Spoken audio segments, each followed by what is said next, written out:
Já bych chtěl jenom teďka tady zdůraznit, že v podstatě došlo k chybě,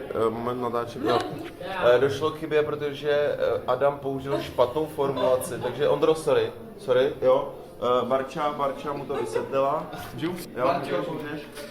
Ondro. Jo, se stalo.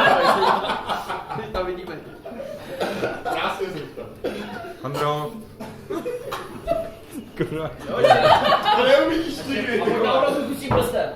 Ondro, faktická poznámka. Já ti to viděl. Prstem do toho. Jo. Ne mužstvo, ale družstvo. A předám ti Báru. Taky to vysvětlí gramaticky, prosím tě, jo? Máme tě rádi. Dělej Barčo, taky Já jsem jenom nechtěla... Ahoj, vem si to a řekni mu pár slov. Ahoj Ondro, tady Bára. Já jsem jenom nechtěla vyšoupnout jako nahrávačky z toho, jako jsme tam tři přece jenom, nejenom, to nešlo jenom o mě. Každopádně... Doufám, že to dám. Ještě jenom. Tohle musíš vidět. Já tě slyším. Vnímám.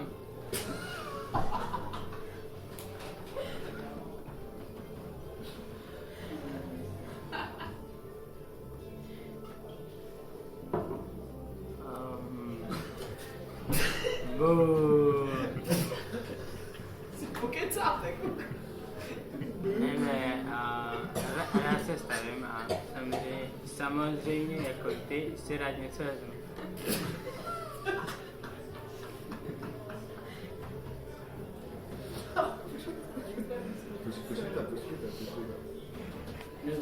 Ale Ondro, ty vole, tady fakt přicházíš hrozně hustý věci, kámo, ty vole. Je strašně líto, že jsi u toho nebyl, protože tohle opravdu nemá období, jo, ten telefon je na zemi. Hele, chtěl jsem ti jenom říct, že je strašná škoda, že jsi s náma nezaspíval Holku modrovokou, chyběl s námi Sprše, prostě nebyla to klasika. Nemečovali jsme.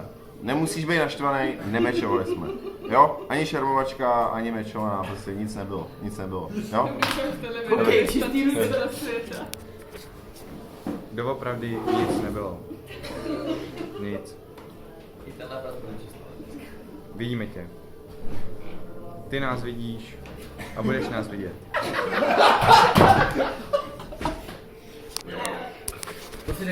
Dobrý. Hele, nebudeme už to tady teďka hrotit a chodit kolem horký kaše a prostě ukazovat se na své prstem, protože o tom to není. Je to o tom, že máme družstvo. A jsme tady spolu, tak prosím tě, uzdrav se.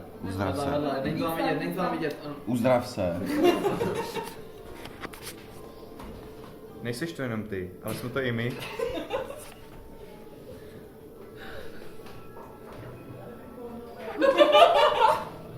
Jo? A to musíš dobře vidět.